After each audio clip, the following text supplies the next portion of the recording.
This is part 6 of Link Between Worlds, and we just beat the first dungeon in the game, and it's going to be quite a while before we get to the second I think one. actually we don't make it to the second dungeon, I think, until part 12. But with the merge ability now, there's just so many things that we're able to do in Hyrule, and we just want to go around and get some of those things because it just makes your journey a lot easier. It does, and also here in a few minutes we're going to gain, and it's actually probably not in this part, but we're going to gain the ability to rent all the items we need as well, which opens up the entire world of Hyrule to us. Which is one thing that I really loved. Like, just like the open world, like this felt more like the original Zelda, not like fully like the original Zelda, but just we talked about it a little bit, I think, already, but just like the whole open world concept and how it becomes so like accessible to you early in the game was just really awesome. Now, I'm a big fan, and I know you mentioned that you are too. This multicolored barrier, it looks beautiful. That just surrounds Hyrule Castle. It looks great. Plus, it goes along with Yuga's theme of like paintings and things like that. Just all that. Actually, I did not relate the colors to the painting, but that's actually a very good point right there. Yes, I was just a big fan of this barrier. It just looks so cool.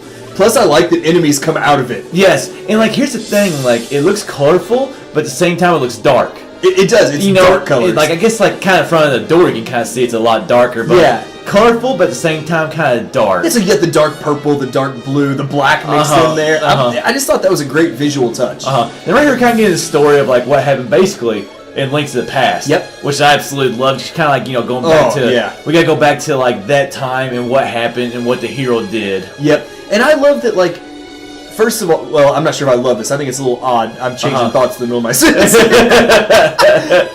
The pendant that we got from Zelda turns out to be the pendant of courage, actually. Yes. And what I did love, and getting back to my original thought, which I took a very roundabout way to get here, is that we got it a little differently than the way we got it in Link to the Past. Which I kind of did like that right there. Yeah. But like one thing that I find weird is like, why is it called why are we getting the pendant of courage from like Zelda? You would think that we'd be getting like the pendant of wisdom. Because that's Zelda, But in a roundabout way, it also kind of makes sense because like she's giving it to us. And we're the ones who are supposed to have the pendant of courage. Yeah, so it's quite a it doesn't make sense, but it does make sense. Depends on how you want to look at it. So, but I was just a fan of them mixing up a little bit of how you get the pendant, and also Sriracha sauce there tells us the name of the next 2 dungeons we have to go to, and I like that they changed those up a little bit from Link to the Past as well. Definitely agree.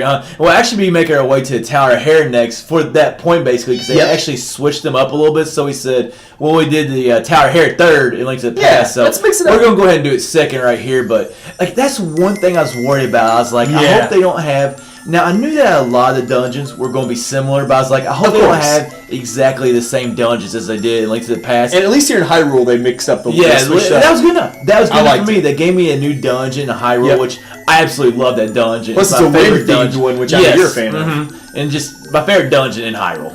Now, speaking of favorites, Irene the Witch Apprentice here is one of my favorite, like, side characters in this game. She's always got, like, these sarcastic, witty comments to make. She's always giving you a little bit of attitude, but she ends up being one of the most useful characters in the entire game. Actually, I think she gives it to us right here. She gives the ability to warp, doesn't she? Yep. We got the bell. Well, I know she gives us the ability to warp, so...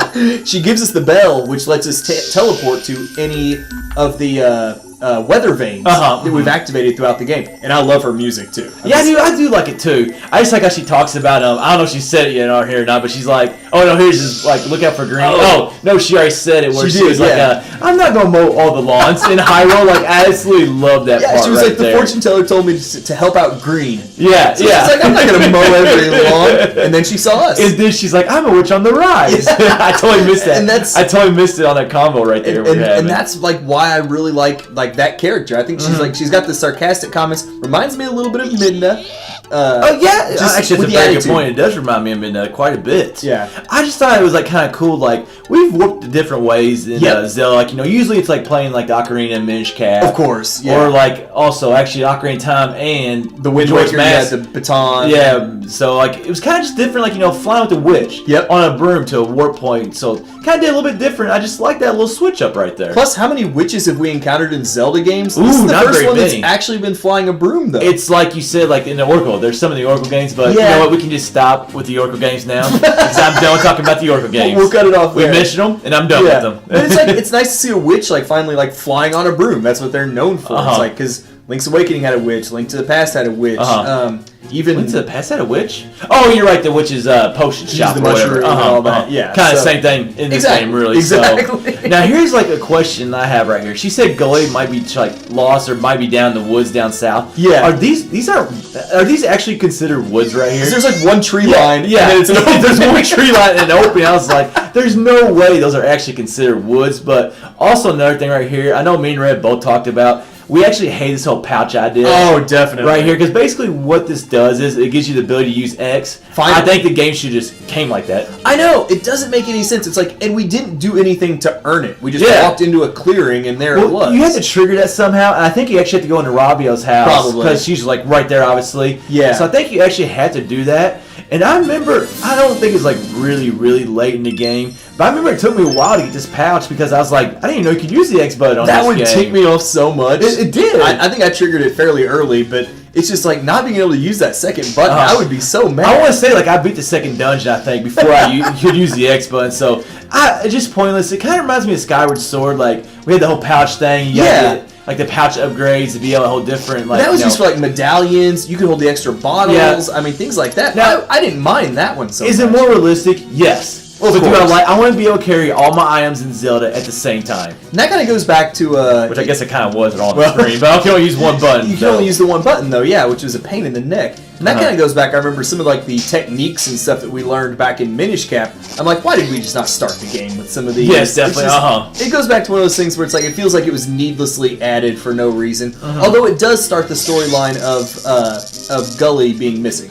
Oh, that is true. That is true. I didn't think about that because he goes missing early, man. Yeah, he does. Jeez, he's like, thanks for coming to get us, man. That one morning, and he's gone. and he is gone. Well, people are dropping like flies already though, because Osvaldo. Yeah, Osvaldo. Ceres. Now Gully's missing. The captain's gone. Yeah, so it's just this Yuga's just causing all kinds of chaos, man. I think that's his plan. Yeah, well, that's obviously his plan. Now here's what I don't understand right here. How can a Zora not swim? I know, it makes no sense. Like, I didn't know that's physically possible that Zora cannot swim. No, it's just like, you're a fish. You are a walking, talking fish. You should be able to It must be the cape or something. I don't know. It's weighing him down. it's weighing him down. Well, here was a nice little touch I liked, though, was that, for so many games recently, Zoras have been blue.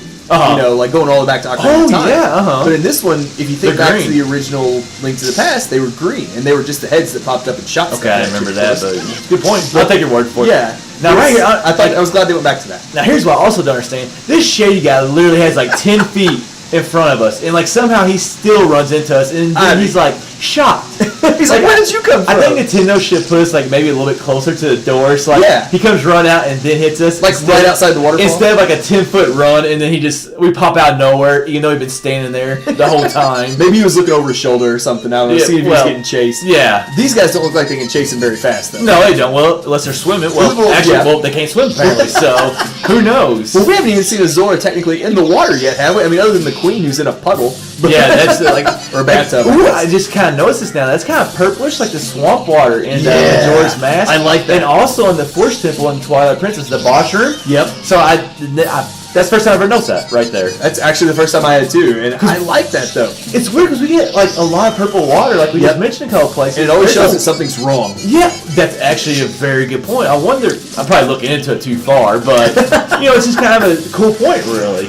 Now I'm curious to see what color the water is once we return her to normal. Oh, that's a good thing. That's a good thing to pay attention to, actually. Yeah, we'll try to remember that. Yeah.